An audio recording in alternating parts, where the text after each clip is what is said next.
Hello and welcome to the Point Forward 5 Milwaukee Bucks chatter from the Milwaukee Journal Sentinel. Jim, I told people on the last time we chatted, the Bucks were going to win 4 in a row. They were going to be at 500 before we sat down for Thanksgiving. And Jim, that's what happened. I see the future. That's what happens when I'm positive. Amazing things happen, Jim. Yeah, look, it's a good holiday for everyone. JR, you brought the early sweet potatoes and cranberries last week. You know, you were so sweet. The dooming was gone. Sure did. And it's paid off. It has. Yeah, we are back to good. The Milwaukee Bucks are 10-10. They just defeated they love them some NBA Cup action. They are now 3-0 with a win over Detroit. They'll move on to the Elite 8, if that's a thing, of the NBA Cup. They have won 5 straight overall, and it would be more if LaMelo Ball didn't just trip over his feet and get called for a foul. But what do you think, Jim? Just give me your sense of how this team has played. The competition has not been difficult, but they have taken care of business. We saw Dame have a really good game on Tuesday night. What are your thoughts as you watch this Bucks team play right now? I mean, look, if we're gonna knock them for 2-8, 1-6, and 2-8 start, they deserve the credit, JR, for going the other direction. You know, and obviously in those losses early, 4 of them were against the 2 best teams in the East. And in retrospect, those losses against the Cavs look a lot better than they did maybe in the moment in terms of just how they played shorthanded. But yeah, I mean, look, you beat Houston, number 3 team in the West, one of the best, if not the best defensive team in the league.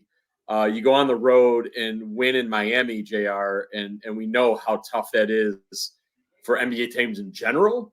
It's been tough for the Bucks, even when, you know, they had been at their peak at times. And also the Heat are a good defensive team. They're still 8th in the league in points per game allowed. And yet here the Bucks were holding, you know, their offense isn't great, but the Bucks defense, JR, I think that's what I take most from this. There, a lot of halves where the opposing team is flirting with 50 points, you know, and regardless of how good those teams are, it's still the NBA in 2024. Like, teams score a lot.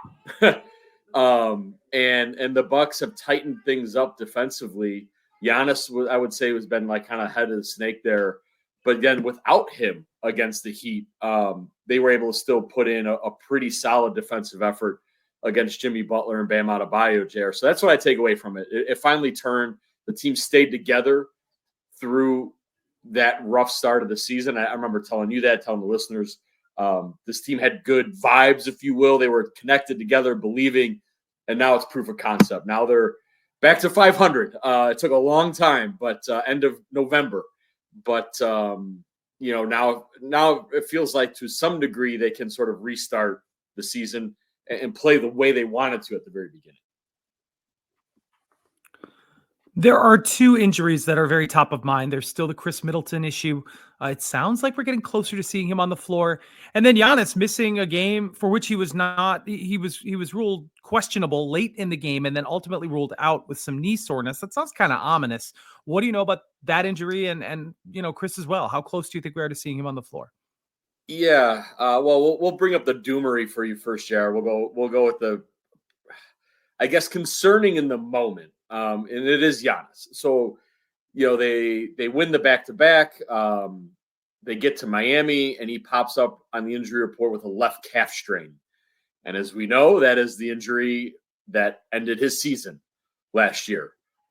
He was probable to play, but even when that happened, JR, I was like, ooh, you know, you really don't, I don't know. You just don't want to mess with calves. He played through calf tendonitis or soreness, JR. Remember that through like the end of March, trying to help this team, and then we know what happened. So I was kind of wondering if he would really truly be good to go. And then he goes through his warm up, JR, on the court at Casillas Center, comes off and immediately downgraded with swelling in his left knee. They called it a fusion, which is a synonym for swelling. That the league has decided to get very, very, very technical with its medical terminology. So that's the first time we have heard of this publicly. That is the knee he had surgery on last summer, JR. Obviously, he played great last year. We know that's the knee he injured way back in the 21 playoffs. So swelling indicates something, right? He had been managing right knee tendonitis sort of all year. He was sort of listed as having that.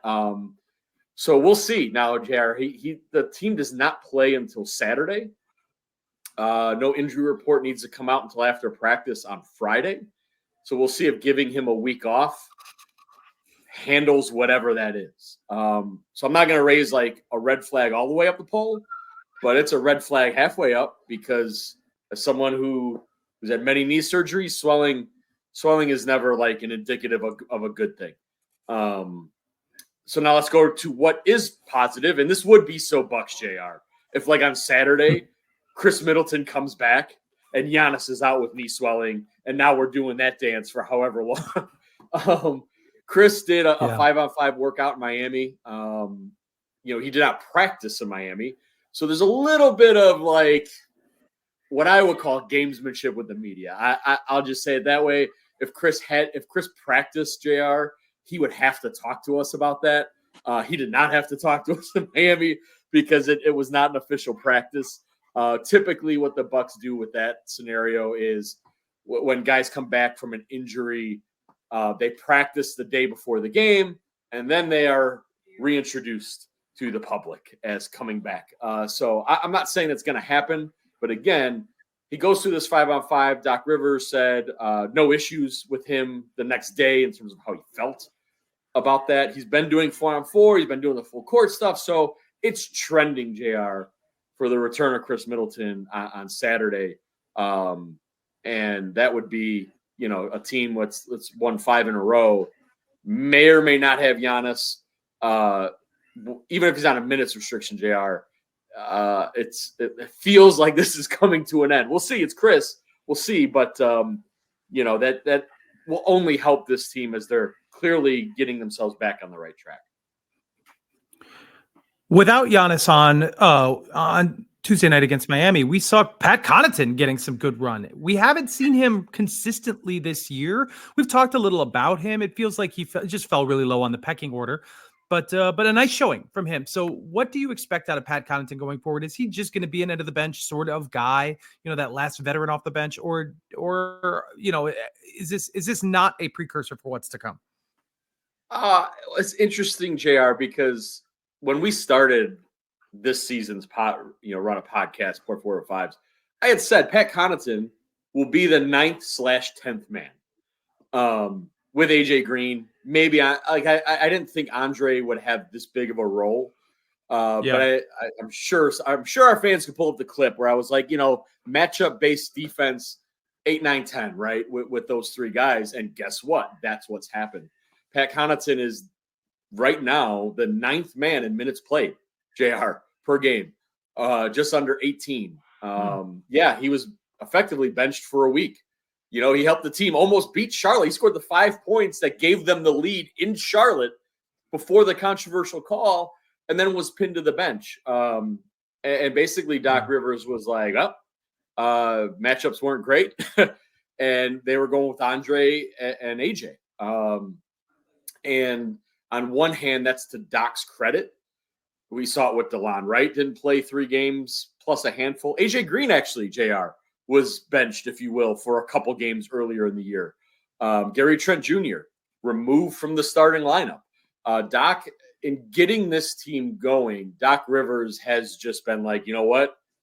Whoever's ready, who can play what is the matchup, that's what I'm going with, a hot hand. We could quibble with some specific rotations and lineups, JR. That's every coach. I would say, though, it's a credit to Connaughton. I actually talked to him before the game in Miami, JR, and we'll have a piece at jsonline.com about how he was sort of handling all this. To his credit,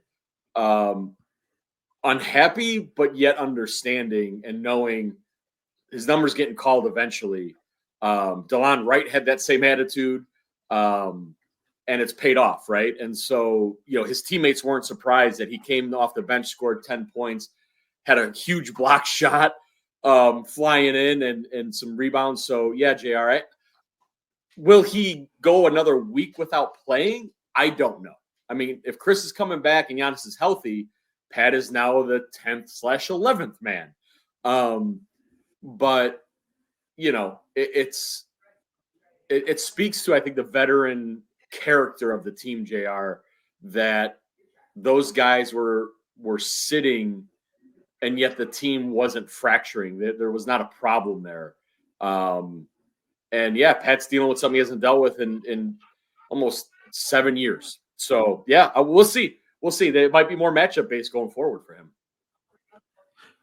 All right, what else do we need to talk about? And if there is nothing, you've got to tell me all about where you'll be eating Thanksgiving and what the tastiest thing that will be on your plate.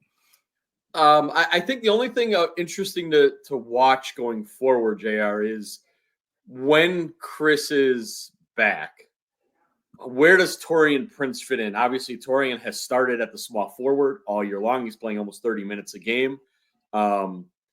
Biggest deal, JR, he has been, AJ Green is their high volume 3-point shooter. He's making 47% of his threes. It's a bananas number. Taurean Prince, this is a trivia question, JR. Taurean Prince, 52% 3-point shooter this year. He's been their best 3-point shooter, their most consistent games 1 through 18. Obviously, we know what he can do defensively.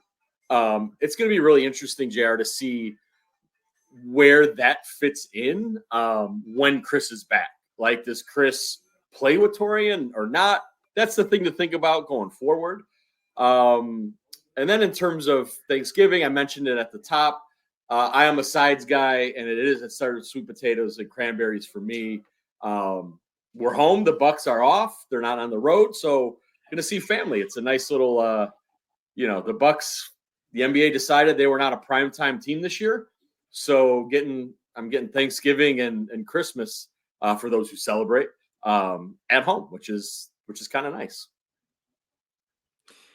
Meanwhile, I'm in Kentucky, where the Wi-Fi is not great, but I will overcome and eat some tasty food myself on Thanksgiving. He is Jim Owczarski, Bucks reporter for the Milwaukee Journal-Sentinel. Everything he has is at jsonline.com. Bucks back in action on Saturday. They are on a roll. They are at 500, and we'll see. We'll see if they get above 500 right after the Thanksgiving break. Thank you, Jim. We'll talk to you again very soon. Have a good holiday. Sounds good, Jerry, too.